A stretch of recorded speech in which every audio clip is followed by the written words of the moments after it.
வசந்த் & கோ மற்றும் வசந்த் டிவி ஆகியவற்றின் நிறுவனர் அமரர் வசந்தகுமாரின் 76வது பிறந்தநாள் விழா இன்று தமிழகம் முழுவதும் கொண்டாடப்படுகிறது.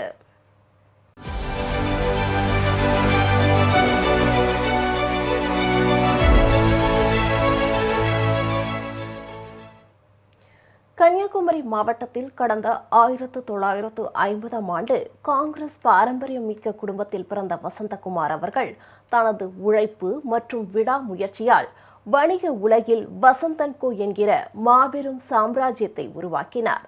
இதேபோல் அரசியலிலும் தனக்கான அடையாளத்தை உருவாக்கினார்.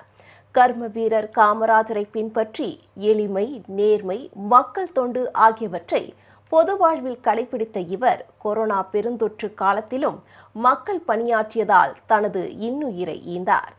ஊடகத்துறையிலும் கால்பதித்து பல்துறை வித்தகராக சாதித்து காட்டிய இந்த புன்னகை மன்னருக்கு இன்று 76வது பிறந்த நாள். இதையொட்டி தமிழகத்தின் பல்வேறு பகுதிகளிலும் ஏழை எளிய மக்களுக்கான நலத்திட்டங்கள் வழங்கப்பட உள்ளன. மாபெரும் சரித்திர நாயகர் அமரர் வசந்தகுமாருக்கு வசந்த் தொலைக்காட்சி புகழஞ்சலி செலுத்துகிறது.